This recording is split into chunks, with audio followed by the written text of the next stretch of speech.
ও মাগরিব নামাজের পর এই 6টি ইস্তিগফার বেশি বেশি পরিমাণে পাঠ করলে আল্লাহ পাক জীবনের সমস্ত গুনাহগুলোকে ক্ষমা করে দিবেন। প্রিয় দর্শক, দৈনন্দিন জীবনে প্রতি সেকেন্ডে সেকেন্ডে গুনাহের কাজ করেই চলছি। এখনো পর্যন্ত আল্লাহ তাআলা আমাদেরকে সুন্দরভাবে দুনিয়াতে বাঁচিয়ে রেখেছেন। তো সেই শুকরিয়া হিসেবে আমরা প্রতিদিন ফজর ও মাগরিব নামাজের পর এই 6টি ইস্তিগফার বেশি বেশি পরিমাণে পাঠ করব। আল্লাহ রাব্বুল আলামিন জীবনের সমস্ত গুনাহগুলোকে ক্ষমা করে দিবেন। প্রিয় দর্শক, আমার বিশ্বাস যে ব্যক্তি আল্লাহ তাআলাকে ভয় করে, ইসলামকে অনেক বেশি ভালোবাসে, নবীজিকে অনেক বেশি অন্তর থেকে মোহাব্বত করে, সে আজকের ভিডিওটি সম্পূর্ণ দেখবে। এইখান থেকে প্রতিটি ইস্তিগফারকে সুন্দরভাবে শিখবে। পরবর্তীতে নিয়মিত এই ইস্তিগফারগুলো অবশ্যই সে পাঠ করবে ইনশাআল্লাহ। তো চলুন প্রিয় দর্শক, একে একে প্রত্যেকটি ইস্তিগফার ও দোয়ার সাথে আপনাদেরকে পরিচয় করিয়ে দেই। 1 নাম্বার যেই ইস্তিগফারের কথা বলবো সেই ইস্তিগফারটি হলো রব্বানা ফাগফির লানা যুনুবানা ওয়া কাফির আন্না সাইয়্যাতিনা ওয়া তাওয়াফানা মাআল আবরার। প্রিয় দর্শক, আমি আবার বলছি, রব্বানা ফাগফির লানা যুনুবানা ওয়া কাফির আন্না সাইয়্যাতিনা ওয়া তাওয়াফানা মাআল আবরার। নবী বলেন, ও আমার উম্মতেরা শোনো, তোমরা যদি বেশি বেশি পরিমাণে ইস্তিগফারের আমল করো, আল্লাহ তোমাদের সব রকমের বিপদ আপদ দূর করে দেবেন। প্রিয় দর্শক, দৈনন্দিন জীবনে কত বিপদ আপদের সম্মুখীন আমরা হই, কত রকমের বিপদের সামনাসামনি পড়ি। সেই বিপদগুলো থেকে যদি মুক্তি পেতে চান, তাহলে বেশি বেশি পরিমাণে এই ইস্তিগফারটি পাঠ করুন। ইনশাআল্লাহ আল্লাহ পাক সর্বপ্রকার বিপদ আপদ বালা মুসিবত থেকে অবশ্যই হেফাজত করবেন ইনশাআল্লাহ। আল্লাহর কাছে কোনো জিনিসের কোনো অভাব নেই, শুধু আমরা চাইতে পারি না, এজন্য আমরা পাই না। যদি আমরা সুন্দরভাবে চাইতে পারতাম, তাহলে অবশ্যই আমরা পেয়ে যাইতাম। তো সর্বপ্রথম নাম্বার ইস্তিগফার কি বললাম? রব্বানা ফাগফির লানা যুনুবানা ওয়া কাফির আন্না সাইয়্যাতিনা ওয়া তাওয়াফানা মাআল আবরার। দ্বিতীয় নাম্বার যেই ইস্তিগফারের কথা বলবো সেই ইস্তিগফারটি হলো আল্লাহুম্মা ইন্নী যালামতু নাফসি যুলমান কাসীরা ওয়া লা ইয়াগফিরুয যুনুবা ইল্লা আনতা ফাগফিরলি মাগফিরাতাম মিন ইনদিকা ওয়ারহামনি ইন্নাকা আনতাল গাফুরুর রহিম। প্রিয় দর্শক, এই ইস্তিগফার যদি আমরা বেশি বেশি পাঠ করতে পারি, আল্লাহ আমাদের জীবনের সমস্ত গুনাহগুলোকে ক্ষমা করে দিবেন। এই ইস্তিগফারটি হলো দোয়ায়ে মাসুরা, যেটা আমরা কম বেশ সবাই পারি। তো ইনশাআল্লাহ এই দোয়ায়ে মাসুরা নামক ইস্তিগফার বেশি বেশি আল্লাহ পাকের দরবারে পাঠ করব এবং গুনাহের জন্য ক্ষমা চাইব। আল্লাহ জীবনের সকল গুনাহগুলোকে ক্ষমা করে দেবেন ইনশাআল্লাহ। আল্লাহ তাআলা যুগে যুগে বহু বড় বড় পাপীকে ক্ষমা করে দিয়েছেন, আমাদেরকে কেন আল্লাহ ক্ষমা করবেন না? নবী মূসা আলাইহিস সালামের জামানায় একজন মূর্তি পূজক সব সময় সে মূর্তিকে সামনে নিয়ে সনাম সনাম সনাম সনাম বলতো। এইভাবে সে দীর্ঘ 350 বছর ধরে এই সনাম সনাম বলতেছে। হঠাৎ করে তার মুখ দিয়ে একদিন বের হয়ে গেল ভুলক্রমে সমাদ শব্দ, আর সাথে সাথে গায়েবীভাবে আওয়াজ আসলো, ও আমার বান্দা, কেন তুমি আজ আমাকে ডেকেছ? আল্লাহ রাব্বুল আলামিন এই আওয়াজ দেওয়ার পর ওই মূর্তি পূজক বলল, আপনি কে? আমি দীর্ঘ আজ 300 থেকে 350 বছর ধরে অঝোর ধারায় আমি জোরে জোরে সনাম সনাম বলতেছি, কেউ আমার ডাকে সাড়া দিল না, আর আপনি কে আমার ডাকে সাড়া দিলেন? আল্লাহ পাকের দরবার থেকে জবাব আসলো, আমি তোমার রব, আমি তোমাকে সৃষ্টি করেছি। তুমি যেই সনাম সনাম বলতেছো, এই মূর্তি তোমাকে বানায় নাই, আমি আল্লাহ তোমাকে তৈরি করেছি। আল্লাহ রব্বুল আলামিনের এই কথা শুনিয়া ওই মূর্তি পূজক সাথে সাথে নবী মূসা আলাইহিসসালামের উপর কালিমা পড়ে, আল্লাহ তাআলার উপর কালিমা পড়ে মুসলমান হয়ে গেল। নবী মূসা আল্লাহ তাআলাকে জিজ্ঞেস করলেন, আল্লাহ, আপনি তো এই যে তাকে ক্ষমা করলেন, সে তো আপনাকে ইচ্ছা করে ডাকে নাই, সে তো ভুল করে আপনাকে ডেকেছে, এতেও আপনি জবাব দিয়ে ফেললেন। আল্লাহ তাআলা বলেন, ও নবী মূসা শোনো, তুমি কি জানো না আমি আল্লাহর একটা নাম রহমান, একটা নাম রহিম। আমাকে যদি কেউ ডাক দেয়, আমি সেই ডাকের জবাব না দিয়ে পারি না, সে ইচ্ছা করেই হোক বা ভুল ক্রমেই হোক। প্রিয় দর্শক, আল্লাহর এত বেশি মায়া। আল্লাহ কি শুধু ঈমানদারদের ভালোবাসেন? বেঈমানদেরকে আল্লাহ ভালোবাসেন না? অবশ্যই বেঈমানদেরকেও ভালোবাসেন। তবে বেঈমানদের ভালোবাসা শুধু দুনিয়াতেই এই ক্ষণস্থায়ী, আর ঈমানদারদের ভালোবাসা জান্নাতের পর্যন্ত। সুবহানাল্লাহ, আল্লাহু আকবার। তো চলুন আমরা একটি হাদিস শুনি, তাহলে বুঝতে পারবো আল্লাহ বেঈমানদেরকেও ভালোবাসেন। নবী ইব্রাহিম আলাইহিসসালাম তিনি কখনোই মেহমান ছাড়া খাবার খাইতেন না। তো তিনি একদিন মেহমান খুঁজে পাইতেছেন না, তিনি খাবার খাইতে বসতেও পারতেছেন না, তিনি অপেক্ষা করতেছেন। এমন সময় তিনি দেখলেন একজন ব্যক্তি ওনার পাশ দিয়ে যাচ্ছেন। নবী ইব্রাহিম আলাইহিসসালাম ওই ব্যক্তিকে জিজ্ঞেস করলেন, আপনি কি দুপুরের খাবার খেয়েছেন? ওই ব্যক্তি বলল, না, আমি দুপুরের খাবার খাই নাই। নবী ইব্রাহিম আলাইহিসসালাম ওই ব্যক্তিকে বললেন, আপনি আমার দস্তরখানায় বসুন, আমি আর আপনি আজকে খাবার খাইব। ওই ব্যক্তি বসল। কিছুক্ষণ পর নবী ইব্রাহিম আলাইহিসসালাম জানতে পারলেন ওই ব্যক্তি একজন মূর্তি পূজক। নবী ইব্রাহিম আলাইহিসসালাম ওই ব্যক্তিকে সাথে সাথে দস্তরখান থেকে উঠিয়ে দিলেন এবং বললেন, আমি আপনাকে খাবার খাওয়াইতে পারতাম না, আপনি আমার থেকে চলে যান, এইখান থেকে চলে যান, আমি আপনাকে খাবার খাওয়াইতে পারবো না।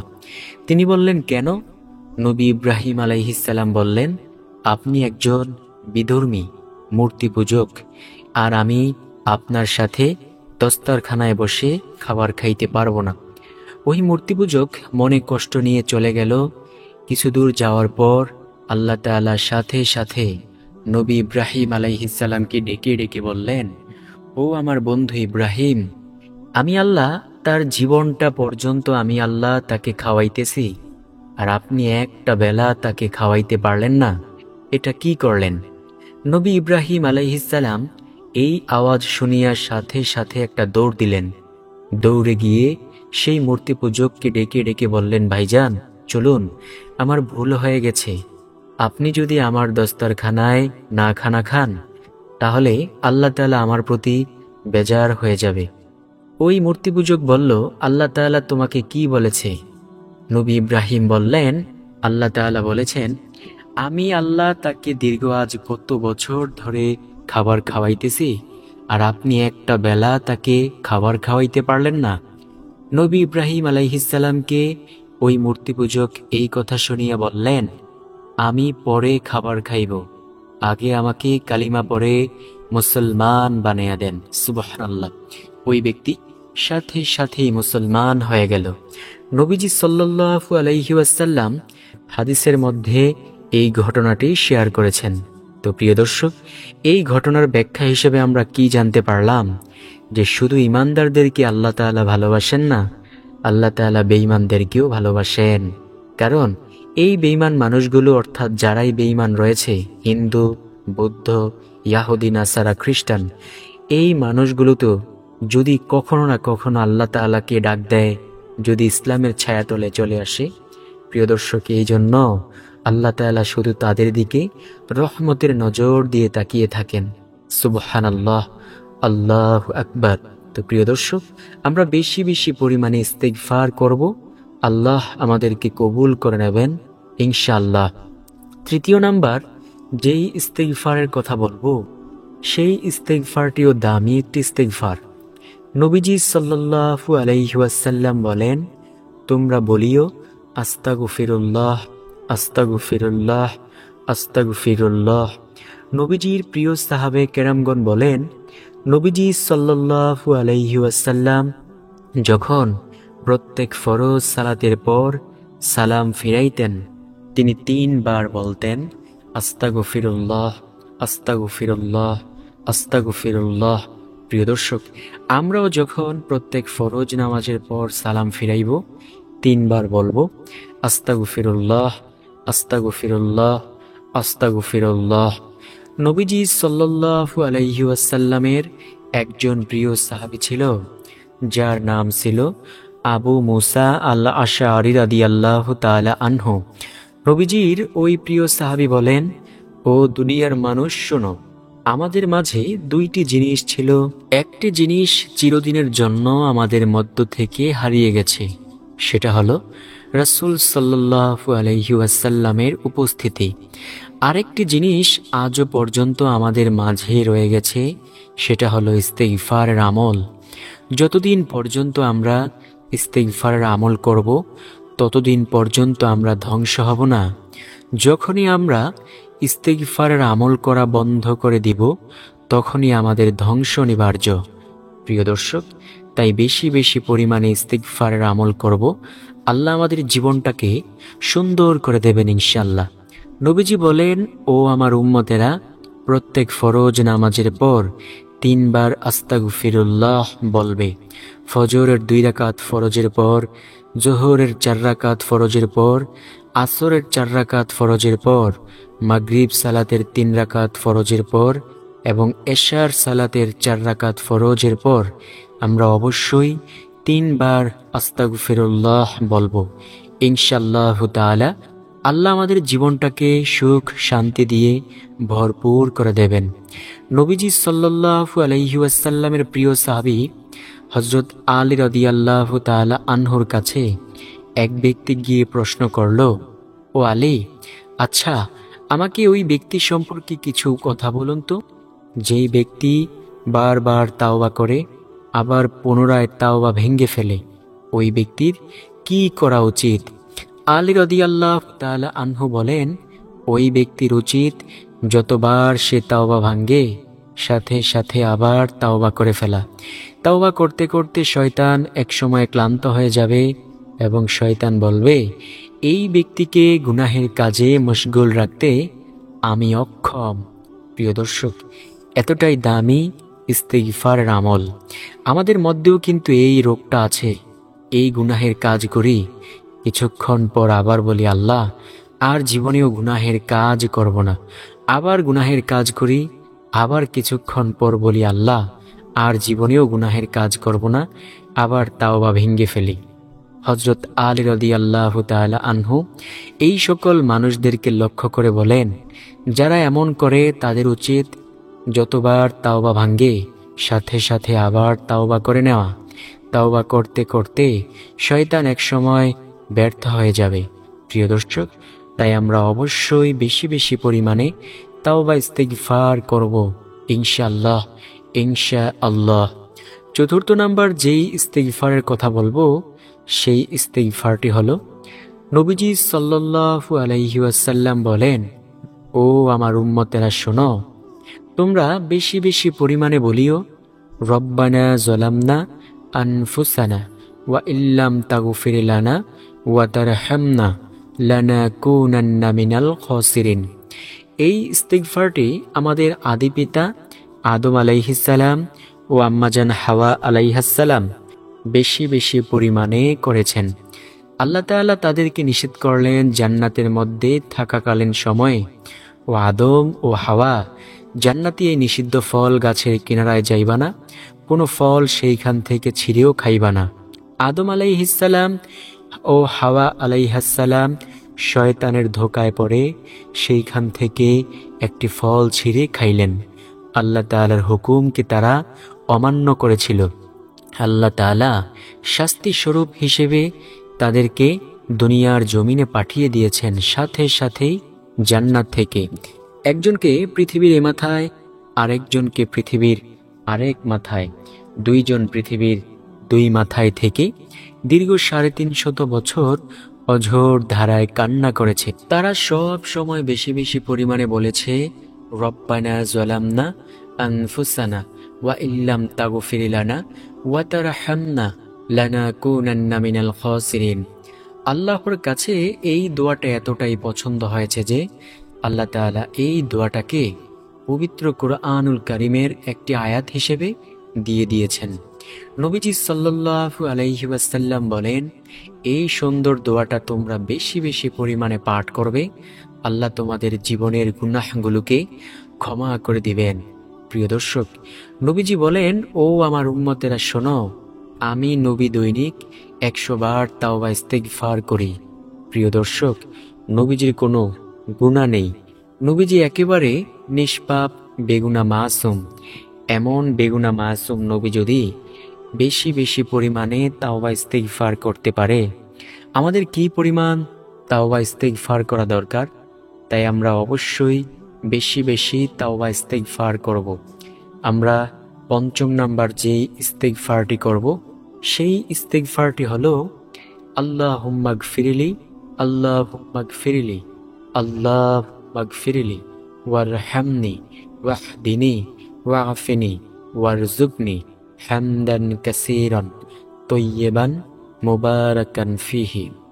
নবীজি সাল্লাল্লাহু আলাইহি ওয়াসাল্লাম বলেন, ও আমার উম্মতেরা, পাহাড় পরিমাণ গুনাহের কাজ করে ফেলেছ, টেনশনের কোনো কারণ নেই।